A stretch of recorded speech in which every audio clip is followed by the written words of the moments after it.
जय हिंद दोस्तों। हम लोग एनसीईआरटी के प्रश्न श्रृंखला को आगे बढ़ाते हैं। इस सेशन में हम लोग मुगल काल से संबंधित सारे इम्पॉर्टेंट प्रश्नों को देखेंगे और मुगल काल से संबंधित पूरे कंप्लीट सारे क्वेश्चन हैं। और इसमें फर्स्ट जो स्टार्ट कर रहे हैं हम लोग, मुगल बादशाह बाबर से पहले क्वेश्चंस प्रारंभ है। तो आइए इन प्रश्नों को हम लोग देखा जाए। और सबसे इम्पॉर्टेंट बात यह है कि बाबर ही पहला रूलर था जो मुगल काल का, या पहला बादशाह था जिसने भारत में मुगल साम्राज्य की स्थापना किया था। ओके, तो आइए इससे संबंधित या फर्स्ट यानी पहला प्रश्न है, इसको हम लोग देखते हैं।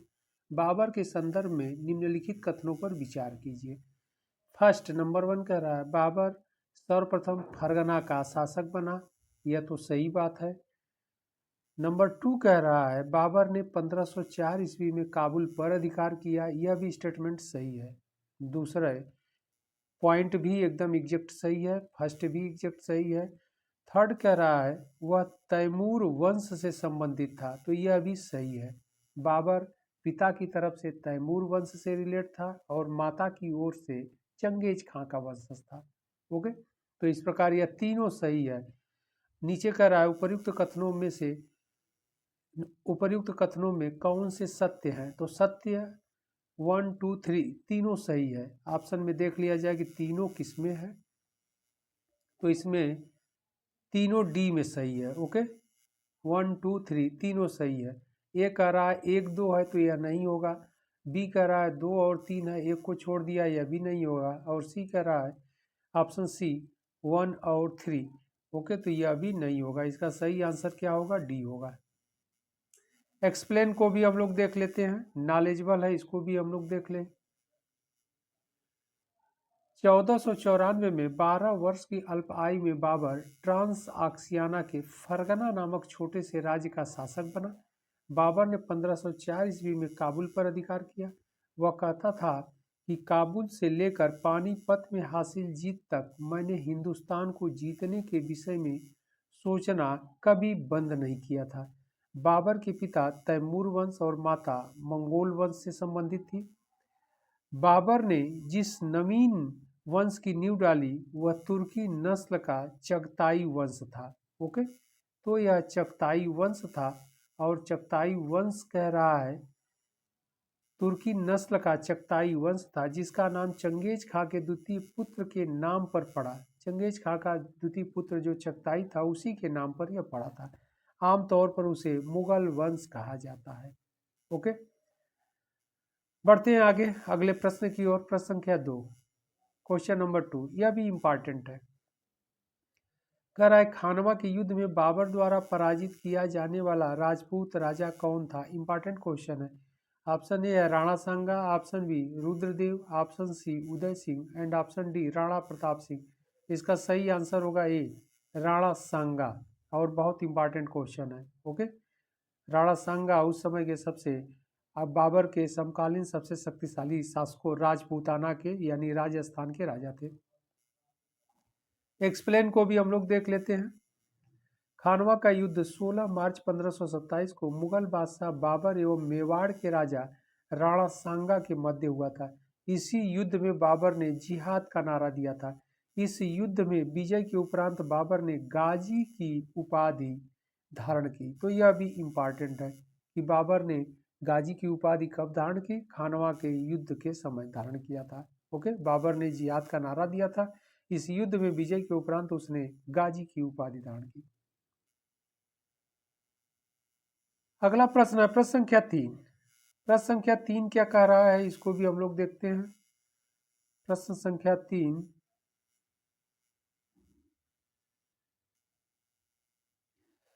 निम्नलिखित पर विचार कीजिए। विचार करना है बाबर के भारत में आने के फलस्वरूप, बाबर के भारत में आने के फलस्वरूप से संबंधित यह कथन है, इस पर हम लोगों को विचार करना है। फर्स्ट नंबर 1 कर रहा है भारतीय उपमहाद्वीप में बारूद के उपयोग की शुरुआत। ये तो गलत हो जाएगा क्योंकि बारूद के उपयोग की शुरुआत भारत में पहले से ही थी। ओके, लेकिन गोला बारूद बड़े पैमाने पर बाबर आया तो पानीपत के युद्ध में प्रयोग किया था। ओके, नंबर 2 कह रहा है स्थापत्य कला में मेहराब और गुम्बद बनाना बनाने का आरंभ हुआ, यानी बाबर आया भारत में तब मेहराब और गुंबद बनने लगे, यह भी गलत हो जाएगा। मेहराब और गुंबद तुर्क भारत में आए तभी से बनना प्रारंभ हो गया था। ओके, आगे बढ़ते हम लोग। आगे क्या कह रहा है? नंबर 3 कह रहा है इस क्षेत्र में तैमूरी यानी तिमुरिद राजवंश स्थापित हुआ। यह सही होगा, नंबर 3 सही होगा। ओके, तो इसमें केवल 3 सही होगा। अब ऑप्शन हम लोग देखते हैं कि इसमें क्या पूछ रहा है। कह रहा है, ऑप्शन में कह रहा है कि नीचे दिए गए कूट का प्रयोग कर सही उत्तर का चयन कीजिए। ऑप्शन ए कह रहा है 1 2 तो नहीं होगा, केवल हम लोगों ने देखा कि 3 सही होगा, तैमूरी राजवंश स्थापित हुआ। ओके, तो केवल 3 सही होगा। बी कह रहा है 3, यही सही होगा, केवल बी।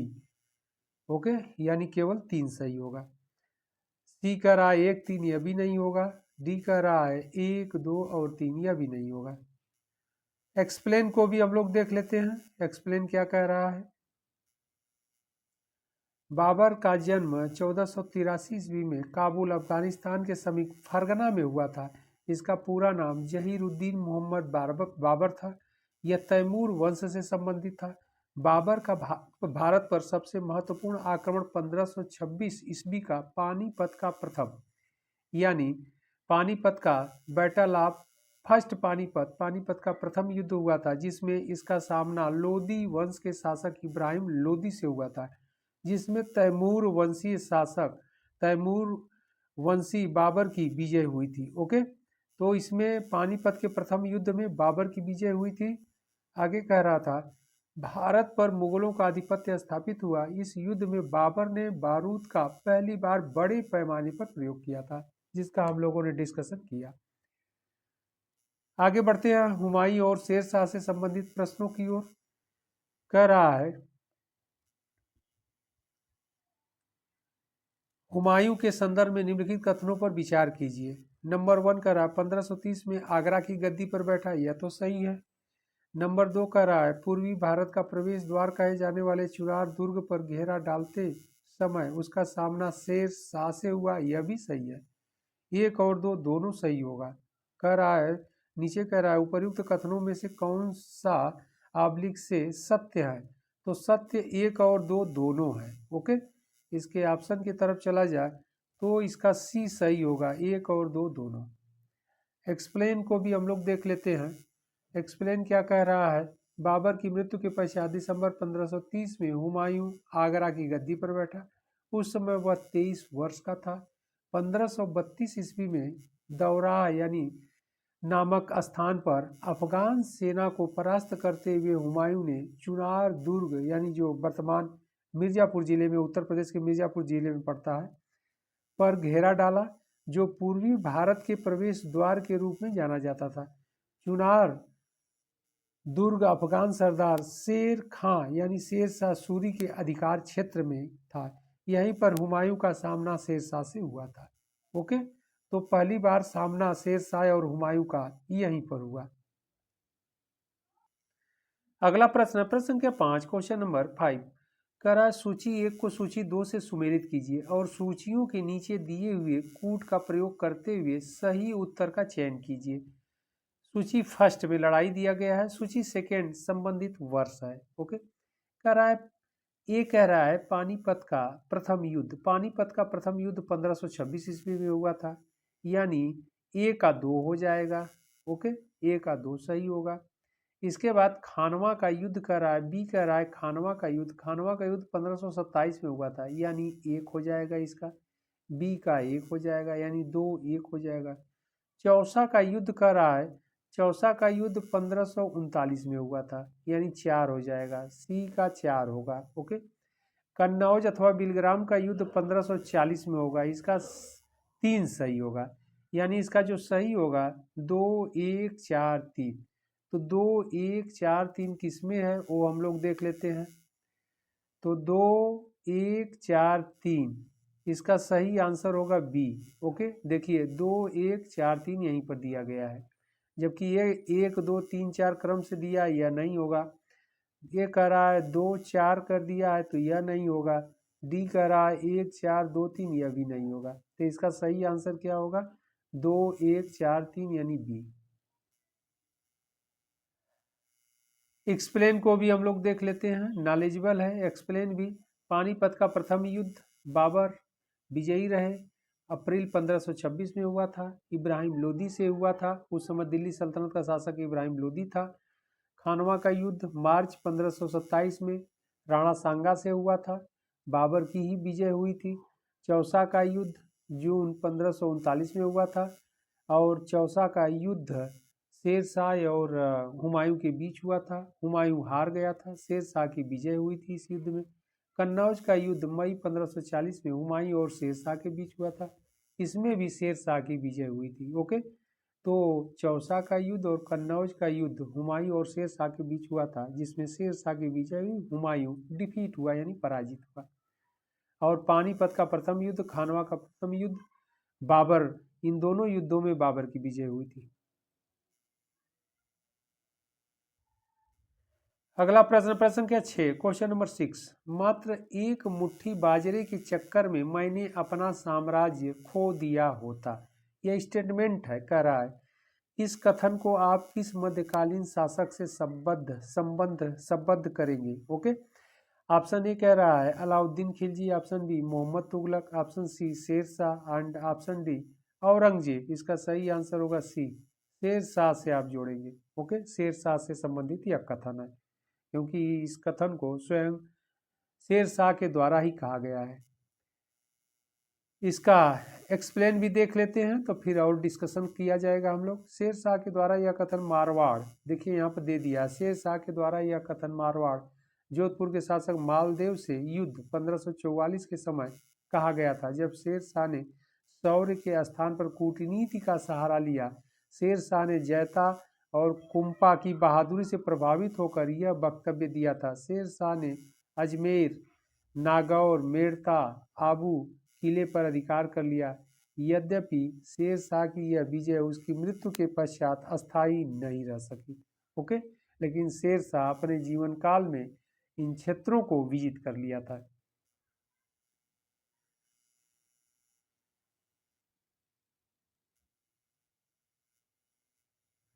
अगला प्रश्न, प्रश्न संख्या 7। प्रश्न संख्या 7 कह रहा है निम्नलिखित में से किस स्मारक का निर्माण शेर शाह ने करवाया था? ऑप्शन ए दिल्ली की किला ए कोहना मस्जिद, ऑप्शन कह रहा है बी जौनपुर की अटाला मस्जिद, ऑप्शन सी कह रहा है गौर की बारह सोना मस्जिद, ऑप्शन डी कह रहा है दिल्ली की कुवत उल इस्लाम मस्जिद। ओके, तो कुवत उल इस्लाम मस्जिद जो दिल्ली में है, शेर शाह द्वारा नहीं कराया गया था, कुतुबुद्दीन ऐबक के द्वारा कराया गया। गौर की बारह सोना मस्जिद यह भी नहीं कराया। जौनपुर की अटाला मस्जिद यह भी नहीं, सरकी शासकों के द्वारा कराया गया है। ऑप्शन ए कह रहा है दिल्ली की किला ए कोहना मस्जिद, यही सही है, ए। इसका सही आंसर क्या होगा? ए होगा। ओके, एक्सप्लेन को भी हम लोग देख लेते हैं, नॉलेजेबल है। शेर शाह ने दिल्ली में हुमायूं द्वारा निर्मित दीन पनाह को ध्वस्त कर उसके ध्वंसावशेषों पर पुराने किले का निर्माण करवाया। इस किले के अंदर शेर शाह ने 1545 ईस्वी में किला ए कोहना मस्जिद का निर्माण करवाया। शेर शाह का शासनकाल भारतीय भवन निर्माण कला के इतिहास में संक्रांति का युग कहा जाता है। ओके, तो 1545 में किला ए कोहना मस्जिद यानी पुराने किले का निर्माण करवाया, और इस किले के अंदर शेर शाह ने 1545 में किला ए कोहना मस्जिद का निर्माण करवाया था। आगे बढ़ते हैं, प्रश्न संख्या 8। प्रश्न संख्या 8 कह रहा है कृषकों की सहायता के लिए किस मध्यकालीन भारतीय शासक ने पट्टा एवं कबूलियत की व्यवस्था प्रारंभ की थी? बहुत इंपॉर्टेंट है। ऑप्शन ए कह रहा है अलाउद्दीन खिलजी, अलाउद्दीन खिलजी नहीं होगा। ऑप्शन बी कह रहा है मोहम्मद बिन तुगलक, यह भी नहीं होगा। ऑप्शन सी कह रहा है शेर शाह ही होगा। पट्टा और कबूलियत प्रारंभ करने वाला शेर शाह पहला शासक था। ओके, अकबर डी कह रहा है, ये तो बाद में आएंगे शेर शाह के बाद। आगे देख लेते हैं एक्सप्लेन को भी। कबूलियत एवं पट्टा प्रथा की शुरुआत शेर शाह सूरी ने की। उसने किसानों से प्रत्यक्ष संबंध स्थापित किए। प्रत्येक किसान को पट्टा दिया जाता था, उससे कबूलियत लिखवाई जाती थी। शेर शाह के समय में भूमि 3 वर्गों यानी उत्तम, मध्यम और निकृष्ट में विभाजित की गई। पैदावार का लगभग 1/3 भाग सरकार लगान के रूप में वसूल करती थी। किसानों को शेरशाह के शासनकाल में जरीमाना या सर्वेक्षण शुल्क एवं महासिलाना शुल्क भी देना पड़ता था। तो यह सर्वेक्षण शुल्क यानी जिसे जरीमाना कहते थे और महासिलाना शुल्क भी देना पड़ता था। तो यह इम्पॉर्टेंट है।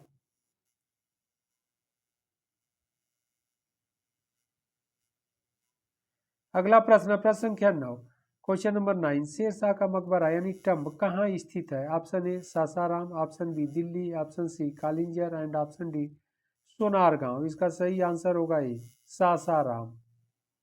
सासाराम बिहार में पड़ता है। एक्सप्लेन को भी हम लोग देख लेते हैं। बिहार के शाहाबाद के सासाराम नामक स्थान पर शेरशाह का मकबरा स्थित है। यह मकबरा हिंदू मुस्लिम स्थापत्य शैली के सम्मिश्रण का सुंदर उदाहरण है। मकबरे के भीतरी भाग को हिंदू वास्तु कला के अनुरूप सुसज्जित किया गया है।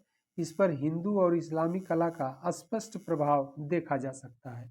ओके, यानी हिंदू और मुस्लिम दोनों शैलियों में यह मकबरा निर्मित हुआ है।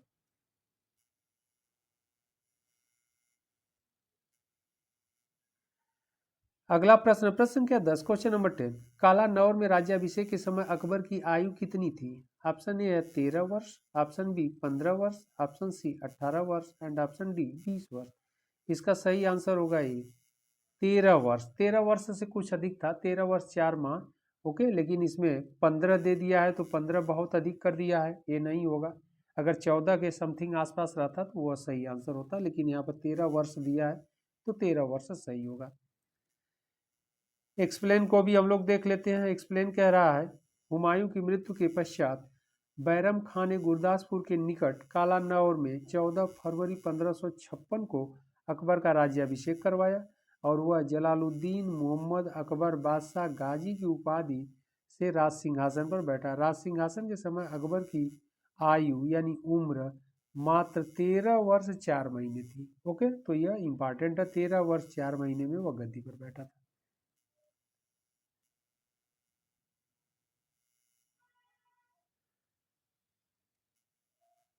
अगला प्रश्न, प्रश्न संख्या 11, कह रहा है कि अकबर अपना धार्मिक विचार विमर्श कहाँ करता था?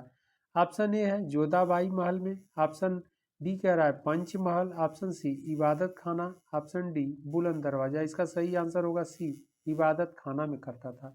धार्मिक विचार विमर्श के लिए ही तो इबादत खाने की स्थापना 1575 में कराया था अकबर के द्वारा। एक्सप्लेन को भी हम लोग देख लेते हैं। अकबर ने धार्मिक विचार विमर्श के लिए 1575 ईस्वी में फतेहपुर सीकरी में इबादत खाना की स्थापना की।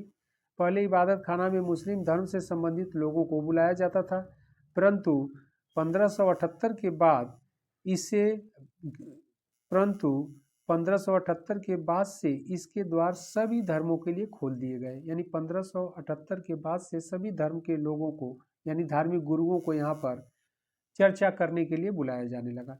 इबादत खाने में धार्मिक विचार विमर्श गुरुवार को सायंकाल में होता था। ओके, तो यह इंपॉर्टेंट है कि कहाँ पर विचार विमर्श होता था? इबादत खाने में अकबर, इसीलिए इसका निर्माण ही करवाया था।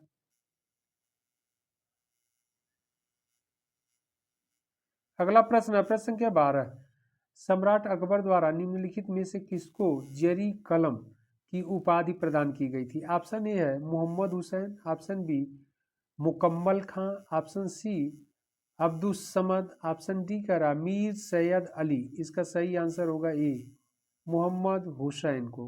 ओके, एक्सप्लेन को भी हम लोग देख लेते हैं। अकबर का शासनकाल फारसी साहित्य का पुनर्जागरण काल था। आइन ए अकबरी में अकबर के राज दरबार के 59 यानी 59 कवियों के नाम मिलते हैं। इनमें से कश्मीर का प्रसिद्ध कवि मोहम्मद हुसैन का नाम भी उल्लेखित था, जिसे अकबर ने जरी कलम की उपाधि प्रदान की थी। आईने अकबरी में लिखा है कि बादशाहत एक ऐसी किरण है जो संपूर्ण ब्रह्मांड को प्रकाशित करने में सक्षम है। इसे समसामयिक भाषा में फर्रे इजदी कहा गया। ओके, तो इसे उस समय के समकालीन शब्दों में समसामयिक भाषा में इसे फर्रे इजदी भी कहा गया है।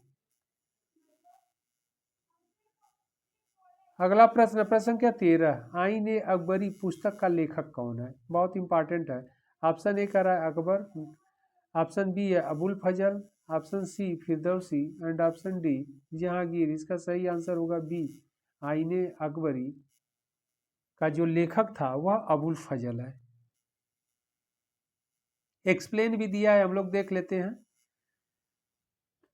अकबर के दरबारी इतिहासकार अबुल फजल ने अकबर की प्रेरणा से अकबरनामा नामक ग्रंथ की रचना की। यह ग्रंथ 3 खंडों में विभक्त है। आइन ए अकबरी इसी का तीसरा खंड है। ओके, 3 खंडों में है और आइन ए अकबरी इसका तीसरा खंड अथवा भाग है। आइन ए अकबरी को अबुल फजल ने 5 खंडों में विभक्त किया है और आइन ए अकबरी को भी अबुल फजल 5 खंडों में विभक्त करके लिखा है। अगला प्रश्न, प्रश्न संख्या 14, कह रहा है जब ईस्ट इंडिया कंपनी का गठन हुआ था उस समय भारत का मुगल बादशाह कौन था? ऑप्शन ए है Akbar, option B Jahangir, option C Humayun and option D Aurangzeb. इसका सही आंसर होगा अकबर।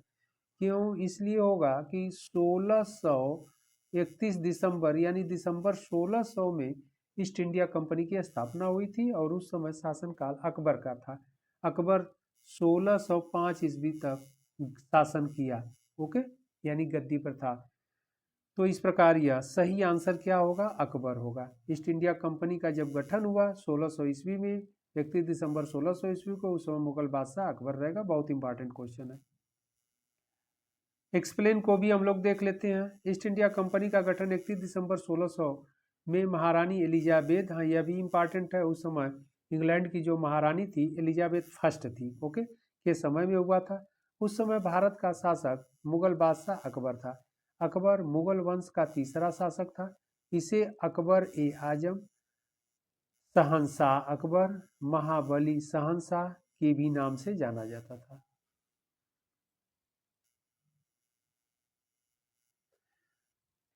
अगला प्रश्न, प्रश्न संख्या 15, निम्नलिखित में से किस मुगल सम्राट को हिंदी गीतों की रचना का श्रेय प्राप्त है? Option A Babur, option B Akbar, option C Jahangir and option D Shahjahan. इसका सही आंसर होगा बी, अकबर को। एक्सप्लेन को भी हम लोग देख लेते हैं। एक्सप्लेन क्या कह रहा है? मुगल सम्राट अकबर को हिंदी गीतों की रचना का श्रेय दिया जाता है। अकबर रायकरण के छद्म नाम से हिंदी गीतों की रचना करता था। अकबर ने हिंदी साहित्य को संरक्षण प्रदान किया। उसके शासनकाल को हिंदी भाषा का स्वर्णकाल कहा जाता है।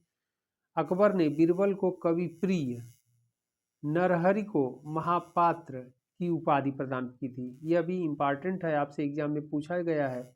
बीरबल को उसने कवि प्रिय की उपाधि प्रदान की थी और नरहरि दास को महापात्र की उपाधि से विभूषित किया था। ओके, अकबर के द्वारा किया गया था। अगला प्रश्न है प्रश्न संख्या 16, अकबर ने दीन ए इलाही किस वर्ष में प्रारंभ किया? यह भी इंपॉर्टेंट क्वेश्चन है। ऑप्शन ए 1570 ईस्वी, ऑप्शन बी 1578 ईस्वी, ऑप्शन सी कह रहा है 1581 एंड ऑप्शन डी है 1582। तो इसका सही आंसर होगा डी, 1582 में। दीन ए इलाही किस वर्ष में प्रारंभ किया? तो 1582 में। एक्सप्लेन को भी हम लोग देख लेते हैं। अकबर ने विभिन्न धर्मों से प्राप्त उदार तत्वों का सार संग्रह किया। उस युग के विभिन्न धर्मों के तुलनात्मक अध्ययन के कारण अकबर ने 1582 ईस्वी में दीन ए इलाही, जिसे दैवी एकेश्वरवाद के रूप में प्रसिद्ध धार्मिक व्यवस्था का प्रवर्तन किया। बीरबल एकमात्र हिंदू था जिसने इस धर्म को स्वीकार किया। राजा मान सिंह और राजा भगवान दास ने इस धर्म का विरोध किया था। 1583 ईस्वी में एक नया कैलेंडर इलाही संवत आरंभ किया। अकबर इस इस्लाम धर्म के बाद सबसे अधिक प्रभाव हिंदू धर्म का था। ओके, तो यहाँ पर ध्यान रखना है कि अकबर पर इस्लाम धर्म के बाद सबसे अधिक प्रभाव किस धर्म का था? हिंदू धर्म का था।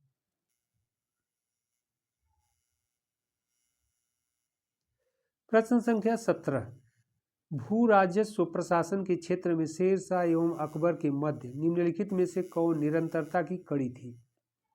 ऑप्शन ए है Birbal, option B Todarmal, option C Bhagwan Das and option D है भारमल।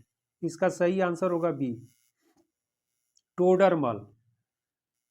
कह रहा है शेरशाह एवं अकबर के मध्य निम्नलिखित में से कौन निरंतरता की कड़ी थी? तो टोडरमल था। टोडरमल शेरशाह के भी समय में राजस्व विभाग में सेवाएं दे चुका था। ओके, तो यही इसका सही आंसर होगा। एक्सप्लेन को भी हम लोग देख लेते हैं। 1582 ईस्वी में राजस्व मंत्री टोडरमल के निर्देशन में संपूर्ण भू राजस्व व्यवस्था को नया स्वरूप प्रदान किया गया। टोडरमल द्वारा प्रचलित लगान व्यवस्था को टोडरमल बंदोबस्त यानी आईन दहसाला या जाप्ती व्यवस्था कहा जाता है। आईन दहसाला के अंतर्गत अलग अलग फसलों के पिछले 10 वर्षों में उत्पादन और उसी समय के उसके प्रचलित मूल्यों का औसत निकालकर उस औसत का 1/3 भाग राजस्व के रूप में नगद वसूल किया जाता था। ओके, तो उसका नगद भाग वसूल किया जाता था 1/3 निकाल करके। 10 वर्षों में उत्पादन का औसत निकाला जाता था और उसके आधार पर 1/3 भाग राजस्व के रूप में लिया जाता था।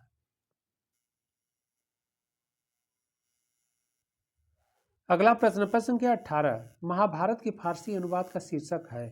Option A Anwar e Suhaili, option B Razmnama, option C Hasht Bahisht, option D Iyar Danish. इसका सही आंसर होगा बी रज्मनामा नाम से किया गया है अनुवाद। ओके, एक्सप्लेन को भी हम लोग देख लेते हैं। एक्सप्लेन क्या कह रहा है?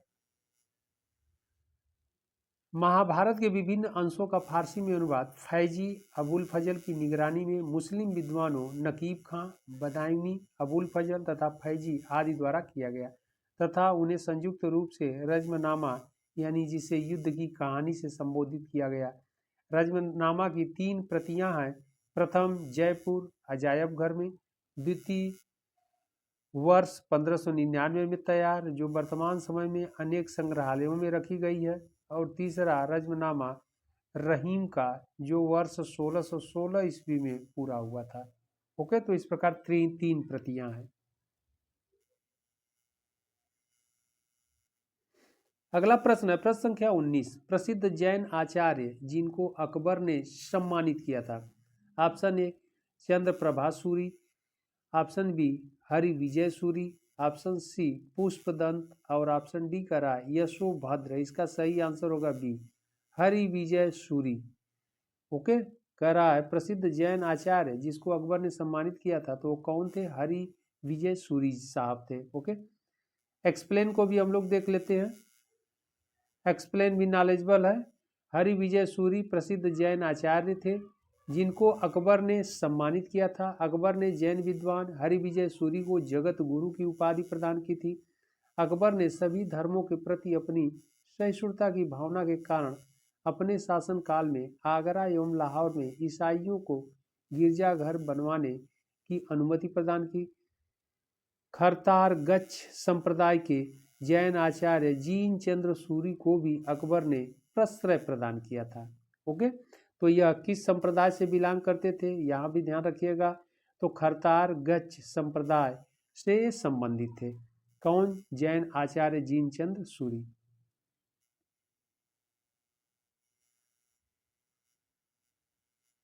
अगला प्रश्न, प्रश्न संख्या 20, राजपूताना के निम्नलिखित राज्यों में से किस एक ने अकबर की संप्रभुता स्वयं स्वीकार नहीं की? यह भी बहुत इंपॉर्टेंट है। ऑप्शन ए है Amer, option B Mewar, option C Marwar and option D Bikaner. इसका सही आंसर होगा बी मेवाड़। मेवाड़ रियासत अकबर की संप्रभुता स्वयं स्वीकार नहीं की थी। ओके, एक्सप्लेन को भी हम लोग देख लेते हैं। अकबर का समकालीन मेवाड़ के सिसोदिया वंश का शासक राणा उदय सिंह था जिसने मुगल सम्राट अकबर की अधीनता स्वीकार नहीं की। मेवाड़ राजस्थान का एकमात्र ऐसा राज्य था जहां के राजपूत शासकों ने मुगल सेना का सदैव विरोध किया। अकबर ने मेवाड़ को अपने अधीन करने के लिए 1567 ईस्वी में चित्तौड़ के किले पर आक्रमण कर दिया। अंततः 1568 ईस्वी में मुगल सेना ने मेवाड़ की राजधानी एवं चित्तौड़ के किले पर अधिकार कर लिया। ओके, लेकिन हमेशा के लिए नहीं हो पाया था यह अधिकार, क्योंकि मेवाड़ रियासत ही हमेशा इसका विरोध की। और आगे चल करके फिर अकबर का युद्ध राणा प्रताप के साथ भी हुआ था। ओके,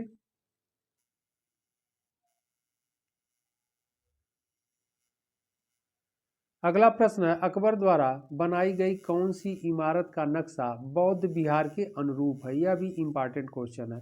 ऑप्शन ए है पंचमहल, ऑप्शन बी दीवाने खास, ऑप्शन सी कह रहा है जोधा भाई महल, ऑप्शन डी कह रहा है बुलंद दरवाजा। इसका सही आंसर होगा ए पंचमहल। ओके, यह कह रहा है पंचमहल जो है बौद्ध विहार के अनुरूप है। एक्सप्लेन को भी हम लोग देख लेते हैं। अकबर ने फतेहपुर सीकरी में जोधाबाई का महल एवं पंचमहल का निर्माण करवाया। पंचमहल का आकार पिरामिड जैसा था, जो बौद्ध विहार की संरचना के अनुरूप बनाया गया था। पंचमहल को हवा महल भी कहा जाता है। पहली मंजिल के बड़े हाल में 48 खंभे निर्मित हैं। अकबर के इस निर्माण कार्य में बौद्ध विहारों एवं हिंदू धर्म का प्रभाव स्पष्ट दिखाई पड़ता है। तो यह पंचमहल का आकार जो है पिरामिड जैसा है या पिरामिड नुमा है। अगला है प्रश्न संख्या 22, क्वेश्चन नंबर 22। अकबर के दरबार में आने वाला प्रथम अंग्रेज व्यापारी कौन था? ऑप्शन ए है Ralph Finch, option B sir Thomas Roe, option C John Hawkins and option D Peter Mundy. इसका सही आंसर होगा ए राल्फ फिंच है। ओके, एक्सप्लेन को भी हम लोग देख लेते हैं, नॉलेजेबल है। अकबर के दरबार में आने वाला प्रथम अंग्रेज व्यापारी राल्फ फिंच 1583 ईस्वी में भारत आया और 1591 यानी 91 ईस्वी में इंग्लैंड वापस लौट गया। वह प्रथम अंग्रेज यात्री था जिसने भारतीयों तथा उनके रीति रिवाजों के बारे में लिखा। उसने आगरा एवं फतेहपुर सीकरी को लंदन से भी बड़ा बताया। इसने बाल विवाह यानी चाइल्ड मैरिज तथा सती प्रथा का भी उल्लेख किया है। यह भी आपसे एग्जाम में पूछा जाता है कि सती प्रथा का उल्लेख किस विदेशी ने किया है, तो ध्यान रखना है। और बाल विवाह के बारे में भी यह उल्लेख करता है। तो ये दोनों पॉइंट इंपॉर्टेंट है। इसमें सबसे इंपॉर्टेंट पॉइंट क्या है? सती प्रथा।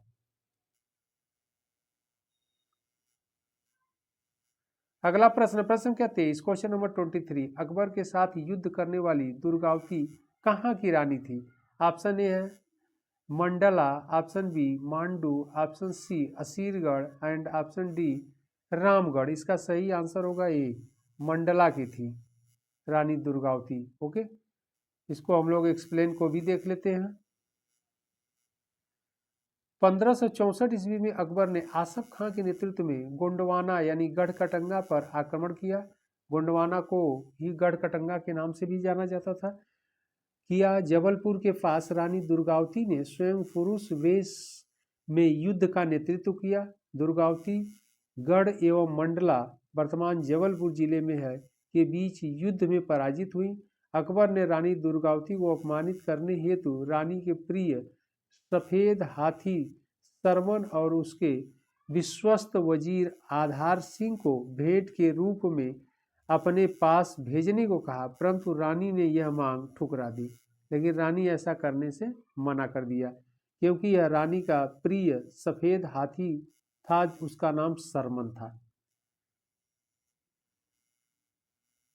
आगे प्रश्न है जहांगीर से संबंधित है, रिलेट है, इसको भी देख लेते हैं। प्रश्न क्या 24, क्वेश्चन नंबर 22। दो अस्पा एवं सिंह अस्पा प्रथा किसने आरंभ की? ऑप्शन ए है Akbar, option B Jahangir, option C Shahjahan and option D Aurangzeb. इसका सही आंसर होगा बी जहांगीर। एक्सप्लेन को भी हम लोग देख लेते हैं। दो अस्पा एवं सिंह अस्पा प्रथा का आरंभ जहांगीर ने अपने शासनकाल के दौरान प्रशासनिक कार्य के अंतर्गत किया था। इन दोनों के अंतर्गत बिना जात पद बढ़ाए ही मनसबदारों को अधिक सेना रखनी पड़ती थी। दो अस्पा में मनसबदारों को अपने सवार पद से दुगने घोड़े रखने पड़ते थे। सिंह अस्पा में मनसबदारों को अपने सवार पद से 3 गुने घोड़े रखने होते थे। मनसबदारों को वेतन नगद व जागीर दोनों ही रूपों में देने की व्यवस्था थी। ओके, तो दो अस्पा और सिंह अस्पा किसने चलाया था? जहांगीर ने चलाया था, सेना को स्ट्रांग और शक्तिशाली बनाने के लिए। उद्देश्य उसका वही था।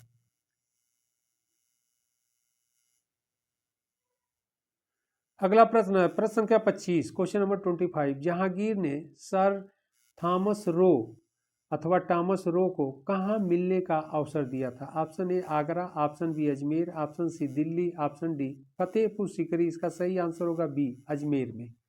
ओके, एक्सप्लेन को भी हम लोग देख लेते हैं, नॉलेजेबल है। सर थॉमस रो 10 जनवरी 1616 को इंग्लैंड के सम्राट जेम्स प्रथम के प्रतिनिधि के रूप में जहांगीर से अजमेर में पहली बार मिला। थॉमस रो 1516 से 19 तक अंग्रेजों के व्यापार के लिए अनुकूल रियायतें प्राप्त करके 1619 ईस्वी में वापस लौट गया। सर थॉमस रो की यात्रा का विवरण उसकी पुस्तक ए वायल टू ईस्ट इंडीज में मिलता है। ओके, तो यह भी इम्पॉर्टेंट है कि सर थॉमस रो की पुस्तक का क्या नाम है, बुक का? तो ए वायल टू ईस्ट इंडीज है। इसको भी आप लोगों को ध्यान रखना है, एग्जाम में पूछ सकता है। अगला प्रश्न है प्रश्न संख्या 26, क्वेश्चन नंबर 26। किस मुगल शासक ने तंबाकू के प्रयोग का निषेध किया? Option A Mohammad Shah, option B Babur, option C Jahangir और ऑप्शन डी औरंगजेब। इसका सही आंसर होगा सी, जहांगीर ने। ओके, एक्सप्लेन को भी हम लोग देख लेते हैं। लोक कल्याण के कार्यों से संबंधित 12 अध्यादेशों की घोषणा जहांगीर ने की। जहांगीर जब गद्दी पर बैठा तो उसने 12 अध्यादेश जारी किया था। इनमें शराब, तंबाकू एवं अन्य मादक पदार्थों की बिक्री एवं निर्माण पर प्रतिबंध लगाया गया। जहांगीर अपने पिता अकबर की भांति उदार प्रवृत्ति का शासक था, तो इस पर सर्वप्रथम प्रतिबंध यानी रोक किसने लगाया था? जहांगीर ने। अगला प्रश्न प्रश्न संख्या 27, क्वेश्चन नंबर 27 कह रहा है जहांगीर महल कहाँ स्थित है? बहुत इंपॉर्टेंट क्वेश्चन है। Option A Delhi, option B Aurangabad, option C Agra and option D Lahore. इसका सही आंसर होगा सी, आगरा में है। ओके, जहांगीरी महल आगरा में स्थित है। एक्सप्लेन को भी हम लोग देख लेते हैं। जहांगीरी महल आगरा के किले में स्थित है। इसका निर्माण अकबर ने अपने पुत्र और उत्तराधिकारी सलीम के रहने के लिए करवाया था। इस महल की अधिकांश शैली हिंदू स्थापत्य कला शैली से प्रभावित है। यह लगभग वर्गाकार है। ओके, स्क्वायर में है यह भवन, वर्गाकार भवन है। इसका निर्माण लाल रंग के पत्थर से हुआ है, यानी लाल बलुए पत्थर से इसका निर्माण किया गया है। अगला प्रश्न है प्रश्न संख्या 28, नूरजहां का वास्तविक नाम क्या था? यह भी इंपॉर्टेंट है। जेबुनिसा ऑप्शन बी है, फातिमा बेगम ऑप्शन सी है, मेहरुनिसा ऑप्शन डी है, जहां आरा। इसका सही आंसर होगा सी। ओके, तो नूरजहां का वास्तविक नाम क्या था? मेहरुनिसा था। एक्सप्लेन को भी हम लोग देख लेते हैं। नूरजहां का वास्तविक नाम मेहरुनिसा था। यह जहांगीर की पत्नी थी। जहांगीर ने अपने निसार नामक सिक्के पर अपने नाम एवं आकृति के साथ नूरजहां का नाम और आकृति अंकित करवाया था। नूरजहां के पहले पति का नाम अली कुली इस्ताजलू था, जिसे जहांगीर ने शेर ए अफगान की उपाधि दी थी। ओके, तो नूरजहां का जो पहला विवाह हुआ था अली कुली के साथ हुआ था। इसके बाद नूरजहां का विवाह जहांगीर के साथ हुआ।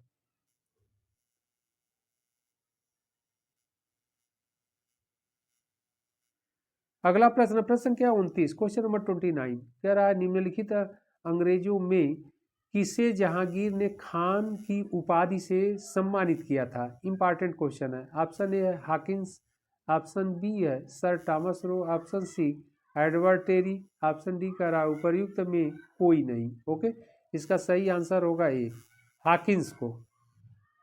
इसका सही आंसर ए होगा और एक्सप्लेन को भी हम लोग देख लेते हैं। 1608 ईस्वी में हाकिंस ब्रिटिश राजा जेम्स प्रथम का राजदूत तथा मुगल दरबार में उपस्थित होने वाला प्रथम अंग्रेज था। उनको अंग्रेजी कंपनी के लिए व्यापारिक सुविधाएं प्राप्त करने के लिए भेजा गया था। हालांकि हाकिंस की कार्यप्रणाली से प्रसन्न होकर जहांगीर ने उसे 400 का यानी 400 का मनसब व इंग्लिश खां की उपाधि भी प्रदान किया था। यानी हाकिंस को इंग्लिश खां की उपाधि और 400 का मनसब भी प्रदान किया था। कौन? जहांगीर ने।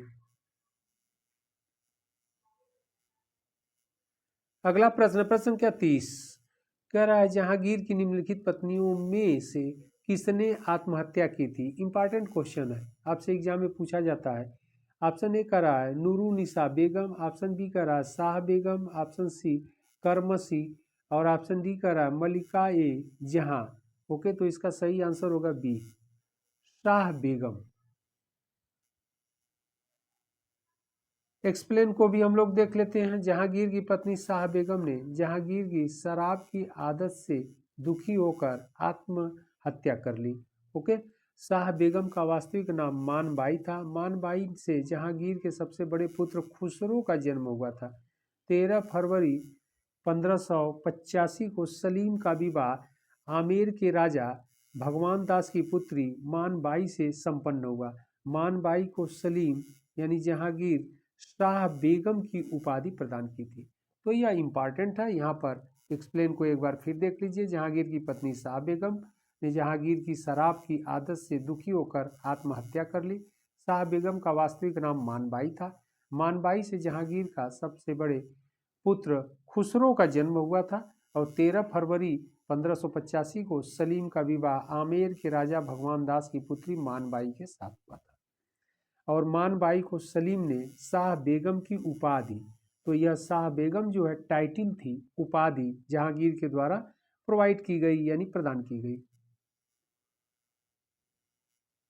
अगला प्रश्न है प्रश्न संख्या 31, क्वेश्चन नंबर 31। मुगल चित्रकला किसके शासन काल में अपनी पराकाष्ठा पर पहुंची? ऑप्शन ए है Aurangzeb, option B Akbar, option C Jahangir and option D Shahjahan. सही आंसर होगा सी, जहांगीर के समय में पहुंची। ओके, एक्सप्लेन को भी हम लोग देख लेते हैं। जहांगीर के शासनकाल में मुगल चित्रकला अपने शिखर पर पहुंच गई थी। जहांगीर चित्रकला का कुशल पारखी था। जहांगीर के दरबार में सुप्रसिद्ध चित्रकारों में अबुल हसन, उस्ताद मंसूर, विशन दास प्रमुख थे। अबुल हसन जहांगीर का प्रिय चित्रकार था जिसे नादिर उज जमा की उपाधि से विभूषित किया गया था। ओके, तो यह इंपॉर्टेंट है। उस्ताद मंसूर का भी नाम कई बार एग्जाम में पूछा गया है कि किसके राज दरबार में थे, तो जहांगीर के समय के चित्रकार थे। आगे प्रश्न है शाहजहां से संबंधित है, मुगल बादशाह, तो इससे संबंधित प्रश्नों को भी देख लेते हैं। प्रश्न संख्या 32, क्वेश्चन नंबर 32। दिल्ली के लाल किले का निर्माण किसने करवाया था? ऑप्शन ए है Akbar, option B Nurjahan, option C Jahangir and option D Shahjahan. इसका सही आंसर होगा डी, शाहजहां। एक्सप्लेन को भी हम लोग देख लेते हैं। 1648 ईस्वी में शाहजहां ने दिल्ली में अपने नाम पर शाहजहानाबाद नगर की स्थापना की तथा अपनी राजधानी आगरा से दिल्ली स्थानांतरित की। शाहजहानाबाद के भवनों में लाल किला प्रमुख है। इसका निर्माण हमीद अहमद नामक शिल्पकार के संरक्षण में संपन्न हुआ। वर्ष 2007 में इसे यूनेस्को का विश्व विरासत सूची में यूनेस्को के विश्व विरासत सूची में इसे शामिल कर लिया गया। ओके, तो यह भी इंपॉर्टेंट है। तो लाल किला प्रमुख है। लाल किले का निर्माण शाहजहां के द्वारा किया गया था। अगला प्रश्न, प्रश्न संख्या 33, क्वेश्चन नंबर 33। मुमताज महल का वास्तविक नाम क्या था? ओके, मुमताज महल का वास्तविक नाम क्या था? ऑप्शन ए कह रहा है Arjumand Bano Begum, option B Ladli Begum, option C Mehrunnisa, option D कह रहा है रोशन आरा। इसका सही आंसर होगा ए, अर्जुमंद बानो बेगम था मुमताज महल का वास्तविक नाम। एक्सप्लेन को भी हम लोग देख लेते हैं, नॉलेजेबल है। मुमताज महल का वास्तविक नाम अर्जुमंद बानो बेगम था। मुमताज महल का जन्म अप्रैल 1593 में आगरा में हुआ था। यह शाहजहां की तीसरी पत्नी थी। बेगम की मृत्यु 17 जून 1631 को हुई, जिसे आगरा के ताजमहल में दफना दिया गया। ओके, तो इनकी मृत्यु कब हो गई? 1631 में हो गई थी।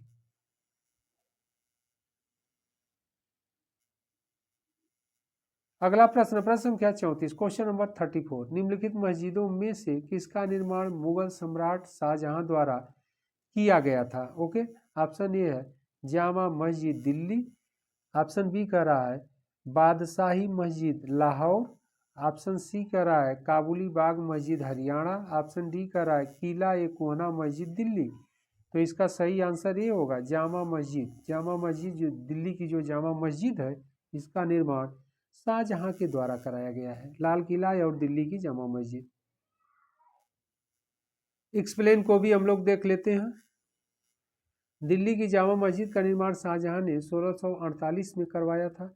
इसमें शाहजहानी शैली में फूलदार अलंकरण की मेहराबें बनी हैं। यह मस्जिद एक ऊंचे चबूतरे पर बनी है। इसमें 3.25 फीट क्षेत्र में फैला एक आंगन है। वही आगरा में जामा मस्जिद का निर्माण शाहजहां की पुत्री जहान आरा बेगम ने 1648 ईस्वी में करवाया। ओके, तो यह भी इम्पॉर्टेंट है कि वही आगरा में जामा मस्जिद का निर्माण, दिल्ली में जामा मस्जिद का निर्माण जो करवाया शाहजहां ने, और आगरा में जामा मस्जिद का निर्माण शाहजहां की पुत्री जहान आरा बेगम के द्वारा कराया गया था।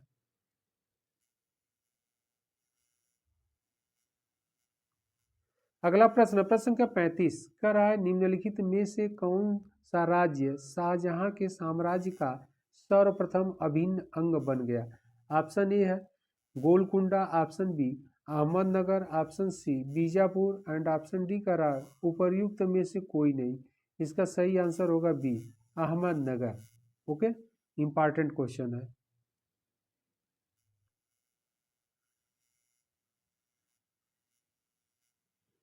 एक्सप्लेन को भी हम लोग देख लेते हैं। शाहजहां ने दक्षिण भारत में सर्वप्रथम अहमदनगर पर आक्रमण किया और 1633 में उसे विजित कर मुगल साम्राज्य में मिला लिया। उसने गोलकुंडा के शासक अब्दुल्ला शाह एवं बीजापुर के शासक आदिल शाह से 1636 ईस्वी में संधि कर ली और शाहजहां 11 जुलाई 1636 को औरंगजेब को दक्षिण का राज प्रतिनिधि नियुक्त कर वापस आ गया। ओके, तो यह इंपॉर्टेंट है।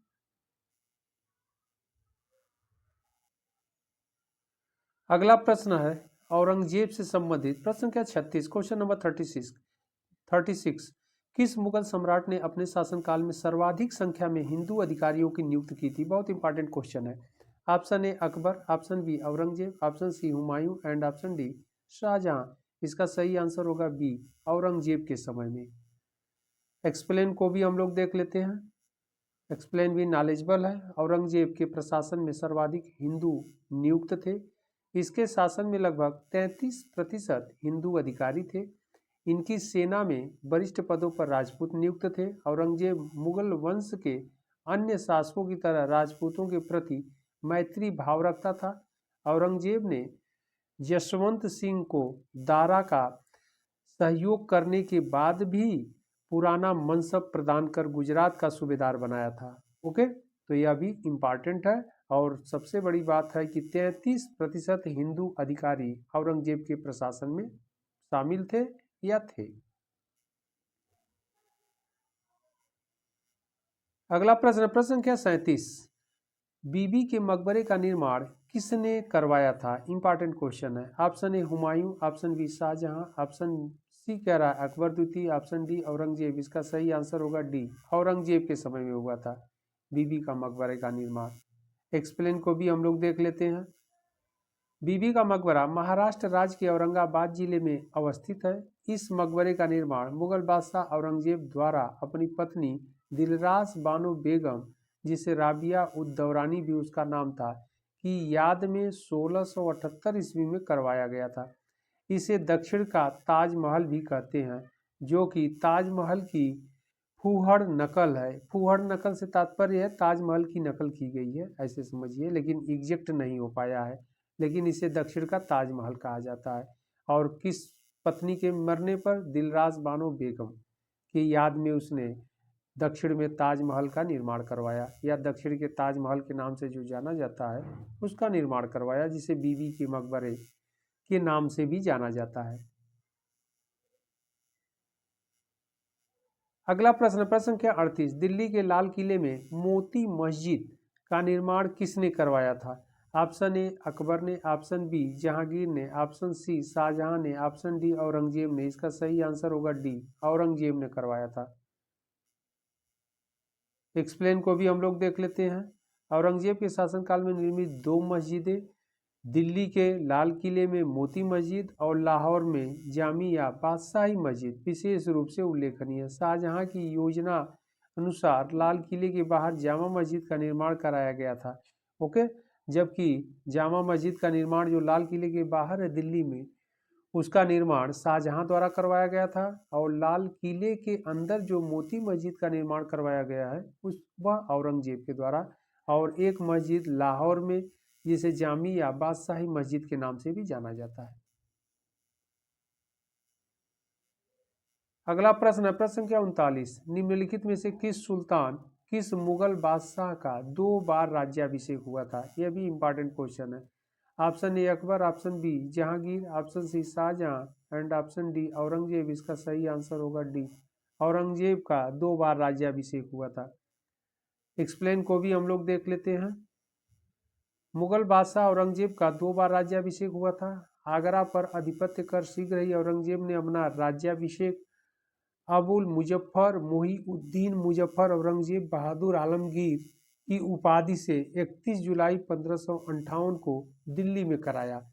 खजुआ एवं देवराई के युद्ध में सफल होने के पश्चात 15 मई 1659 को औरंगजेब का दूसरा राज्याभिषेक हुआ था। ओके, तो जुलाई 1658 में पहला राज्याभिषेक हुआ था और 1659 में उसका दूसरा राज्याभिषेक हुआ था, यानी 2 बार राज्याभिषेक कराया था। अगला प्रश्न, प्रश्न संख्या 40, कह रहा है राजस्थानी और पंजाबी पहाड़ी शैली का विकास किस मुगल शासन के शासनकाल में हुआ? किस मुगल शासक के शासनकाल में हुआ था? Option A Akbar, option B Jahangir, option C Shahjahan and option D Aurangzeb. इसका सही आंसर होगा डी, औरंगजेब के समय में हुआ था। एक्सप्लेन को भी हम लोग देख लेते हैं। मुगल बादशाह औरंगजेब को चित्रकला में रुचि नहीं थी, अतः उसने अपने दरबार में चित्रकारों को बेदखल कर दिया, जिसके परिणाम स्वरूप मुगल चित्रकारों ने अपने अपने क्षेत्रों में चित्रकला का विकास किया। उसी संदर्भ में राजस्थानी और पंजाबी पहाड़ी शैली का विकास हुआ। ओके, तो यहाँ पर इम्पॉर्टेंट है कि मुगल बादशाह औरंगजेब को चित्रकला में रुचि नहीं था, अतः उसने अपने दरबार में चित्रकारों को बेदखल कर दिया, जिसके परिणाम स्वरूप मुगल चित्रकारों ने अपने अपने क्षेत्रों में चित्रकला का विकास किया। उसी संदर्भ में राजस्थान के क्षेत्रों में और पंजाबी पहाड़ी शैली का विकास हुआ। अगला प्रश्न, प्रश्न संख्या 41, अफगानिस्तान पर आधिपत्य के समय बाबर को किसने भारत पर आक्रमण करने के लिए निमंत्रण दिया था? ऑप्शन ए उस्ताद अली, ऑप्शन बी कह रहा है मुस्तफ़ा, ऑप्शन सी दौलत खां एंड ऑप्शन डी हसन खां। इसका सही आंसर होगा सी, दौलत खां द्वारा दिया गया था। पूरा नाम दौलत खां लोदी है। इसको एक्सप्लेन भी हम लोग देख लेते हैं। इब्राहिम लोदी के शासनकाल में नाराज होकर दौलत खान ने बाबर को भारत पर आक्रमण करने के लिए आमंत्रित किया था। इब्राहिम लोदी के शासनकाल में दौलत खां पंजाब का राज्यपाल था। ओके,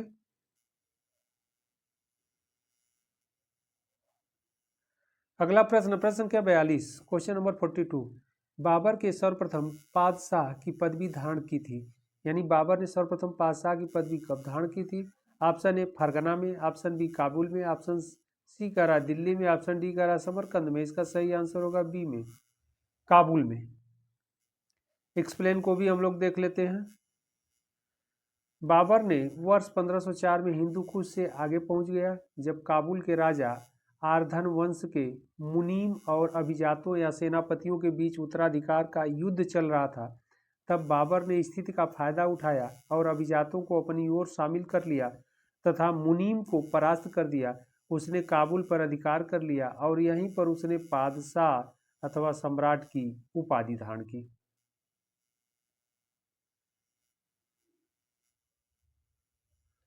अगला प्रश्न, प्रश्न संख्या 43, क्वेश्चन नंबर 43, अयोध्या स्थित बाबरी मस्जिद का निर्माण किसने कराया था? Option A Babur, option B Humayun, option C Nizamul Mulk and option D करा मीर बाकी।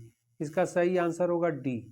ओके, हालांकि बाबर के ही समय में हुआ था, लेकिन सेनापति मीर बाकी था तो इसने ही करवाया था। अब क्वेश्चन कह रहा है बाबरी मस्जिद का निर्माण, इसलिए मीर बाकी आंसर सही होगा। मीर बाकी नहीं रहेगा, किसके समय में हुआ? तब बाबर के समय में हुआ। एक्सप्लेन को भी हम लोग देख लेते हैं। बाबरी मस्जिद को प्रथम मुगल सम्राट बाबर के आदेश पर बाबर के सेनापति मीर बाकी ने वर्ष 1527 में निर्माण कराया था। मीर बाकी ने इसका नाम बाबरी मस्जिद रखा। वर्ष 1940 के दशक से पहले बाबरी मस्जिद को मस्जिद ए जन्म स्थान कहा जाता था।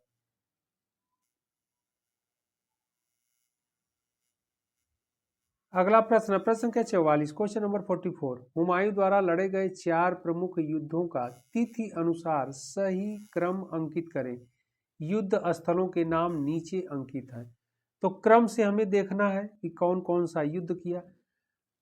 एक आ रहा है चौसा, देवरा, कन्नौज, सरहिंद। तो यहाँ पर चौसा और देवरा, देवरा पहले होगा, चौसा बाद में होगा, तो यह नहीं होगा।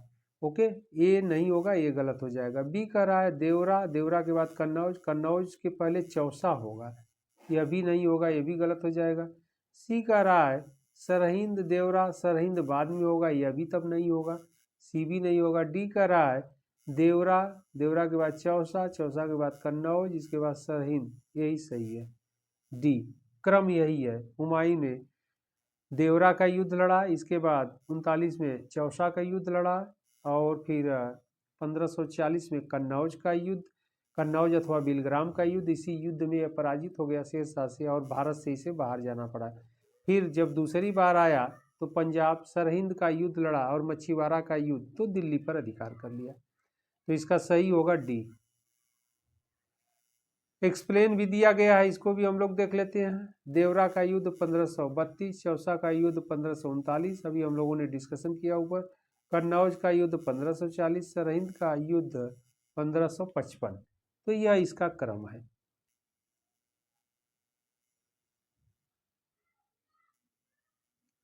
अगला प्रश्न, प्रश्न संख्या 45, करा निम्नलिखित में से किस सुल्तान ने पहले हजरते आला और बाद में सुल्तान की उपाधि धारण की? Option A Bahlol Lodi, option B Sikandar Lodi, option C Shershah Suri, और ऑप्शन डी कह रहा है इस्लाम शाह सूरी। इसका सही आंसर होगा सी, शेरशाह सूरी।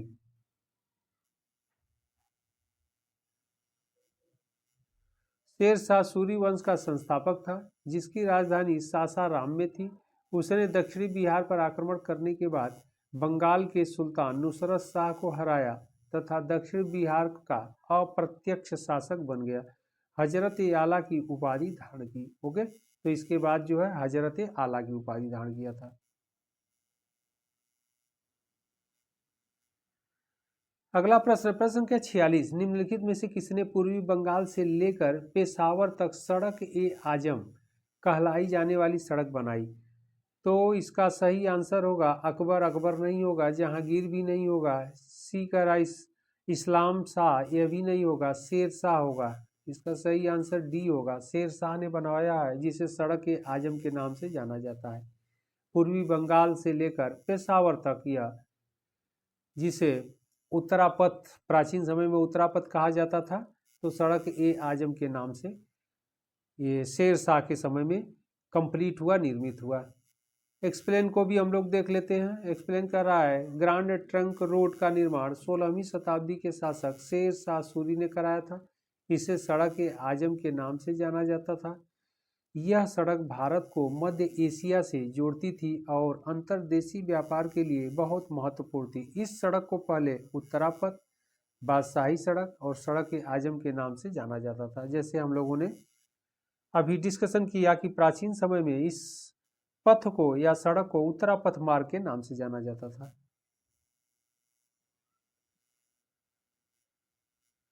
अगला प्रश्न, प्रश्न संख्या 47, शेरशाह का उत्तराधिकारी था? ऑप्शन ए सुजात खां, सुजात खां नहीं था। ऑप्शन बी इस्लाम शाह, यही सही होगा, इस्लाम शाह था। ओके, यानी शेर शाह के मरने के बाद उसका बेटा यानी पुत्र इस्लाम शाह गद्दी पर बैठा। फिरोज शाह का राय यह भी नहीं होगा, मोहम्मद आदिल शाह यह भी नहीं। एक्सप्लेन को भी हम लोग देख लेते हैं। इस्लाम शाह 1545 से 54 सूरी वंश का दूसरा उत्तराधिकारी एवं शेर शाह सूरी का दूसरा पुत्र था। इसका मूल नाम जलाल खान था। जलाल खान को 26 मई 1545 को ताज पहनाया गया और उसने इस्लाम शाह की उपाधि धारण की। उसने अपने पिता की कुशल प्रशासन की नीतियों को जारी रखा और केंद्रीकरण को बढ़ावा दिया। तो यह इंपॉर्टेंट है। शेर शाह के बाद इस्लाम शाह गद्दी पर बैठा।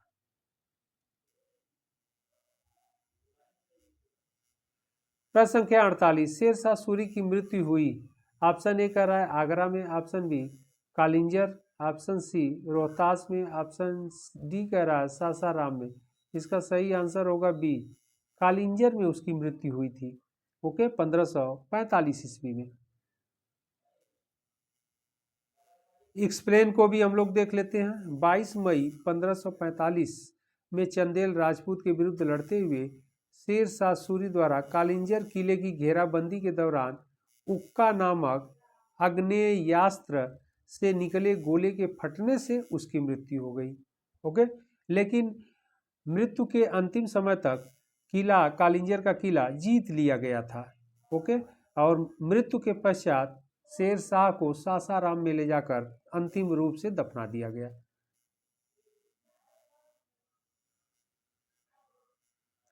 अगला प्रश्न, प्रश्न संख्या 49, अकबर ने सर्वप्रथम वैवाहिक संबंध राजपूतों के जिस गृह से स्थापित किया था वह था। ऑप्शन ए बुंदेलों से, ऑप्शन बी कछवाहों से, ऑप्शन सी राठौरों से, ऑप्शन डी सिसोदिया। इसका सही आंसर होगा बी, कछवाहा राजवंशों से वैवाहिक संबंध स्थापित किया था। एक्सप्लेन को भी हम लोग देख लेते हैं। अकबर ने सर्वप्रथम वैवाहिक संबंध कछवाहा वंश के राजा या कछवाहा वंश के राजपूत राजा भारमल के परिवार के साथ स्थापित किए। वर्ष 1562 में राजा भारमल ने अपनी पुत्री हरखाबाई का विवाह अकबर से कर दिया। हरखाबाई से ही जहांगीर का जन्म हुआ था। अकबर ने हरखाबाई को मरियम उज्जमानी की उपाधि प्रदान की थी। ओके, तो हरखाबाई नाम था और अकबर ने उन्हें मरियम उज्जमानी की उपाधि से विभूषित किया या प्रदान किया था।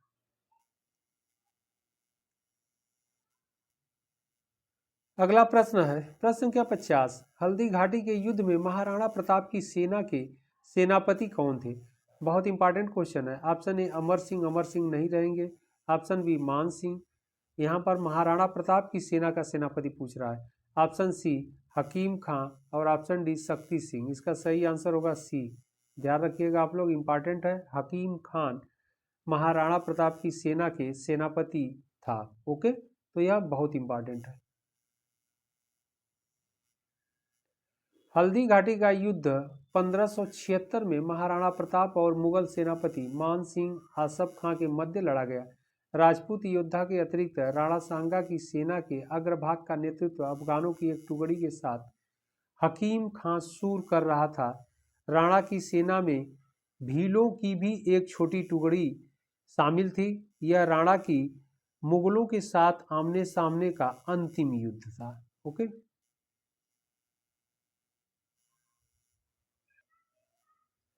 अगला प्रश्न है प्रश्न संख्या 51, क्वेश्चन नंबर 51 कह रहा है निम्नलिखित घटनाओं पर विचार कीजिए तथा उनको काल क्रमानुसार व्यवस्थित कीजिए। ओके, तो इस रूप में दिया है। 1 कह रहा है आमेर की राजकुमारी से अकबर का विवाह। नंबर 2 कह रहा है तुकारोई का युद्ध। नंबर 3 कह रहा है मालवा पर मुगल आक्रमण। और नंबर 4 कह रहा है उड़ीसा पर कररानी की विजय। ओके, तो यहाँ पर ध्यान रखना है कि मालवा पर सबसे पहले आक्रमण किया था अकबर के द्वारा 1561 में, तो नंबर 1 यह हो जाएगा, यानी 3 हो जाएगा। इसके बाद आमेर की राजकुमारी 62 में विवाह हुआ था, तो 2 नंबर यह हो जाएगा दूसरे नंबर पर।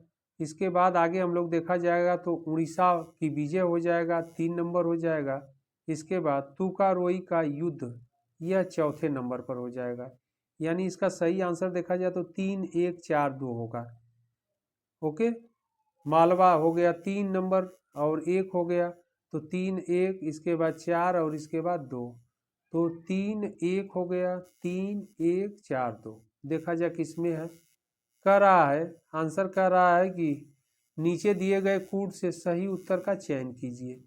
तो 3 1 4 2 इसका सही आंसर डी होगा। ओके, और यह 1 2 3 4 है, यह नहीं होगा। 2 1 4 3 है, यह भी नहीं होगा। सी कह रहा है 2 4 3 1, यह भी नहीं होगा। इसके एक्सप्लेन को भी हम लोग देख लेते हैं, कुछ नॉलेजेबल होगा तो। तुकोरोई के युद्ध में 1575 में अकबर ने बंगाल के अफगान शासक दाऊद को परास्त किया था। तो यह 1575 में हुआ है। इसमें अकबर की सेना का नेतृत्व मुनीम खां ने किया था। 1561 में अकबर की सेना आदम खां के नेतृत्व में मालवा पर आक्रमण की थी, जो हम लोगों ने देखा, जिसमें बाज बहादुर की पराजय हुई। 1562 ईस्वी में अकबर ने आमेर के शासक राजा भारमल की पुत्री हरखा बाई विवाह कर राजनैतिक संबंध भी सुदृढ़ किए। तो 62 में विवाह किया। इसके पहले 61 में मालवा पर आक्रमण किया था। अगला प्रश्न, प्रश्न संख्या 52, क्वेश्चन नंबर 52, कह रहा है मध्यकालीन भारत में मनसबदारी व्यवस्था क्यों लागू की गई थी। इंपॉर्टेंट क्वेश्चन है। ऑप्शन ए कह रहा है राजस्व एकत्रित करने हेतु।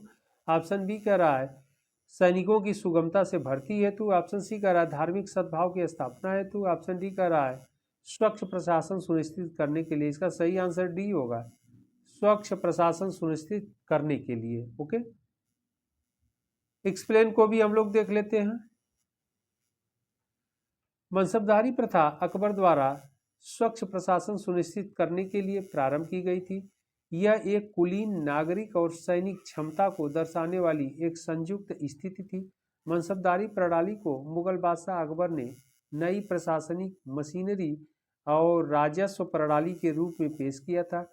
इसके अंतर्गत मुगल अधिकारियों, हिंदुओं एवं मुस्लिम सैनिक सैन्य सेवा के बदले में क्षेत्रीय कमान प्रदान किए गए थे तथा हथियारों, घोड़ों एवं हाथियों को उनकी संख्या के अनुसार मूल्यांकित किया गया था। ओके, तो यहाँ पर मनसबदारी प्रथा लागू करने का मुख्य उद्देश्य क्या था, स्वच्छ प्रशासन सुनिश्चित करने के लिए। तो यह इंपॉर्टेंट है। अगला प्रश्न, प्रश्न संख्या 53, निम्नलिखित में से किस मुगल सम्राट ने शिक्षा संबंधी सुधार किए थे। यह भी इंपॉर्टेंट है। Option A Jahangir, option B Shahjahan, option C Humayun, option D Akbar. सही आंसर होगा डी, अकबर ने सुधार किया था। ओके, एक्सप्लेन को भी हम लोग देख लेते हैं। शिक्षा के क्षेत्र में अकबर द्वारा किए गए प्रयास निसंदेह स्मरणीय है। बदायूनी के अनुसार अकबर ने गुजरात को जीतने के बाद अपने पुस्तकालय को अनेक दुर्लभ पुस्तकों से भर दिया। उसने एक अनुवाद विभाग की स्थापना की, जिसके अतिरिक्त अकबर ने फतेहपुर सीकरी, आगरा एवं अन्य अनेक स्थानों पर अनेक खानकाह एवं मदरसों पाठशाला की स्थापना की। फतेहपुर सीकरी मुस्लिम शिक्षा का मुख्य केंद्र था। अकबर के समय में फतेहपुर सीकरी में अब्दुल कादिर, शेख फैजी, निजामुद्दीन जैसे विद्वान रहते थे। ओके, तो इसका सही आंसर क्या होगा, अकबर। और गुजरात विजय के पश्चात उसने शिक्षा के क्षेत्र में भी उल्लेखनीय कार्य किया। अगला प्रश्न, प्रश्न संख्या 54, क्वेश्चन नंबर 54, किस मुगल बादशाह ने बनारस के संस्कृत और हिंदी के महान विद्वान कविंद्र आचार्य सरस्वती को राजकीय संरक्षण प्रदान किया। इंपॉर्टेंट क्वेश्चन है। Option A Jahangir, option B Humayun, option C Shahjahan और ऑप्शन डी कह रहा है अकबर। इसका सही आंसर होगा शाहजहां द्वारा। ओके, महान विद्वान कविंद्र आचार्य सरस्वती को राजकीय संरक्षण प्रदान किया था। एक्सप्लेन को भी हम लोग देख लेते हैं। मुगलों के शासनकाल में संस्कृत में मौलिक अच्छी रचनाएं नहीं हो सकी, फिर भी दिल्ली सल्तनत के युग की तुलना में इस अवधि के दौरान संस्कृत साहित्य ने अच्छी प्रगति की। शाहजहां ने हिंदू विद्वानों का सम्मान किया। कविंद्र आचार्य सरस्वती, सुंदरदास, चिंतामणि आदि को उनके दरबार में संरक्षण मिला। रस गंगाधर और गंगा लहरी लिखने वाले जगन्नाथ पंडित भी उनके दरबार में थे। तो कौन कौन थे, कविंद्र आचार्य, सुंदरदास, चिंतामणि और पंडित जगन्नाथ या जगन्नाथ पंडित। ओके, तो इतने विद्वान को शाहजहां का संरक्षण प्राप्त था या प्रदान किया था शाहजहां के द्वारा। अगला प्रश्न, प्रश्न संख्या 55, इनमें से किसे शाहजहां ने शाह बुलंद इकबाल की पदवी दी थी? इंपॉर्टेंट क्वेश्चन है। ऑप्शन ए है Dara Shikoh, option B Shuja, option C Aurangzeb, option D है मुराद। इसका सही आंसर होगा ए, दारा शिकोह को प्रदान किया था। एक्सप्लेन को भी हम लोग देख लेते हैं। उपनिषदों का फारसी अनुवाद सीर अकबर है, जो कि दारा शिकोह की रचना है। इसकी रचना शाहजहां के काल में हुई। शाहजहां के पुत्रों में दारा शिकोह सबसे बुद्धिमान था। उसने भागवत गीता और योग वशिष्ठ उपनिषद और रामायण का अनुवाद फारसी में करवाया। शाहजहां ने इसे शाह बुलंद इकबाल की उपाधि दी, क्योंकि दारा शिकोह के अधीन 52 उपनिषदों का फारसी अनुवाद हुआ था। यह भी आपसे क्वेश्चन पूछा जा सकता है, ये पूछा गया है कई बार कि 52 उपनिषदों का अनुवाद किसके अधीन हुआ था? तो दारा शिकोह के अधीन हुआ था। अगला प्रश्न कर रहा है, प्रश्न संख्या 56, किस मुगल बादशाह ने बलबन द्वारा प्रारंभ किया गया दरबारी रिवाज सिजदा समाप्त कर दिया? ऑप्शन ए है Akbar, option B Jahangir, option C Shahjahan and option D Aurangzeb. इसका सही आंसर होगा सी, शाहजहां ने इसे समाप्त कर दिया था। ओके, सिजदा और पेबोज जो प्रारंभ किया गया था बलबन के द्वारा। एक्सप्लेन को हम लोग देख लेते हैं। वर्ष 1636-37 मुगल बादशाह शाहजहां ने बलबन द्वारा प्रारंभ ईरानी दरबारी रिवाज सिजदा को समाप्त कर दिया था। जमीन बोश की प्रथा भी समाप्त कर दी गई और पगड़ी में बादशाह की तस्वीर पहनने की मनाही कर दी गई। इन बातों के स्थान पर चहार तस्लीम की प्रथा लागू की गई, किंतु मनुची के अनुसार बाद में चहार तस्लीम और सिजदा में भेद कर पाना कठिन हो गया। यानी दोनों लगभग एक जैसा था। सिजदा यानी झुक करके बादशाह को सलाम करना होता था, यानी सिजदा करना। अगला प्रश्न, प्रश्न संख्या 57, जजिया किसके शासनकाल में पुनः लगाया गया? ऑप्शन ए है Akbar, option B Aurangzeb, option C Jahangir, option D Humayun. इसका सही आंसर होगा औरंगजेब, क्योंकि अकबर के समय में हटा लिया गया, अकबर ने जजिया कर को हटा लिया था, तो औरंगजेब ने इसे पुनः लगा दिया। प्रश्न यही कर रहा है, जजिया किसके शासनकाल में पुनः लगाया गया था? एक्सप्लेन को भी हम लोग देख लेते हैं। नॉलेजेबल एक्सप्लेन है। भारत में जजिया कर सर्वप्रथम 712 ईस्वी में मोहम्मद बिन कासिम ने के द्वारा सिंध प्रांत में लगाया गया था। सल्तनत काल में फिरोज शाह तुगलक ने भी ब्राह्मणों पर जजिया कर लगा दिया। मुगल कालीन शासक अकबर ने जजिया कर को समाप्त कर दिया, किंतु 1674 में औरंगजेब के द्वारा जजिया कर को पुनः लागू कर दिया गया। औरंगजेब ने मेवाड़ से जजिया कर वसूल नहीं किया था। ओके, यानी मेवाड़ रियासत से जजिया कर वसूल नहीं कर पाया था। यह भी कभी आपसे एग्जाम में पूछेगा, तो ध्यान रखना है। अगला प्रश्न, प्रश्न संख्या 58, औरंगजेब ने किसको साहिबात उज्जमानी की उपाधि प्रदान की? ऑप्शन ए है सादुस्ता खां, ऑप्शन बी अमीन खां, ऑप्शन सी जहां आरा, ऑप्शन डी रोशन आरा। इसका सही आंसर होगा सी, जहान आरा। एक्सप्लेन को भी हम लोग देख लेते हैं। औरंगजेब ने अपनी बहन जहान आरा को साहिबत उज्जमानी की उपाधि प्रदान की थी। जहान आरा बादशाह शाहजहां और मुमताज महल की सबसे बड़ी पुत्री थी। उन्हें यह उपाधि अपने पिता के मरणोपरांत औरंगजेब द्वारा अपने पिता की ओर से प्राप्त हुई थी। ओके, अगला प्रश्न है प्रश्न संख्या 59, मनसबदारी व्यवस्था के संदर्भ में कौन सा कथन सही है? मनसबदारी व्यवस्था से संबंधित देखना है, इंपॉर्टेंट क्वेश्चन है। नंबर 1 का रहा, मनसबदारी व्यवस्था राज्य के कुलीन वर्ग से संबंधित थी। यह तो सही है, राज्य के कुलीन वर्ग से संबंधित थी, जिसे अकबर ने प्रारंभ किया था। ओके, तो यह एकदम सही है। नंबर 2 का रहा है, मनसबदारी का पद पैतृक था। ये गलत है, पैतृक नहीं था। ओके, ये पैतृक नहीं, योग्यता के आधार पर दिया जाता था। तो 2 गलत हो जाएगा, 1 सही होगा, ध्यान रखना है। कह रहा है नीचे दिए गए कूट से सही उत्तर चुनिए। तो केवल एक सही है, यानी इसका सही आंसर ए होगा। केवल एक कह रहा है, एक दो कह रहा है, दो सही नहीं होगा, पैतृक आधार पर नहीं था मनसबदारी। केवल दो कह रहा है, यह भी नहीं होगा। डी कह रहा है न तो एक और न ही दो, तो यह भी नहीं होगा। एक्सप्लेन भी देख लेते हैं हम लोग।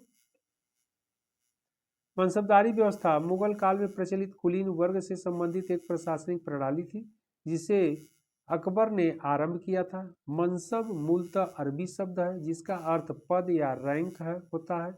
इस व्यवस्था में मनसबदार अपनी अपनी श्रेणी और पद यानी मनसब के अनुसार घुड़सवार सैनिक रखता था तथा मनसबदार सम्राट से प्रतिमाह नगद वेतन प्राप्त करता था। यह पैतृक नहीं था। ओके, तो यही आपका बस अंतर है कि यह पैतृक व्यवस्था नहीं थी, वंशानुगत नहीं थी।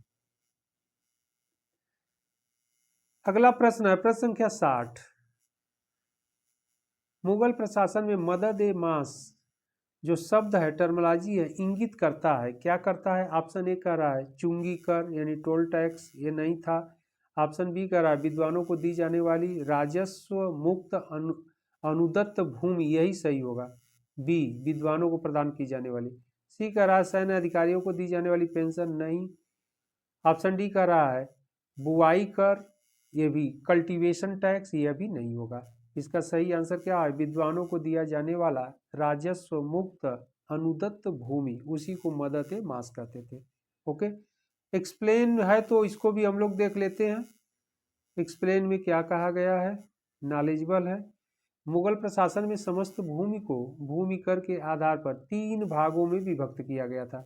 खालसा भूमि, जागीर भूमि, सरयुगल भूमि। सरयुगल भूमि को ही मदद ए मास कहा जाता था। अकबर ने इस अधिकार का स्वयं उपभोग किया था।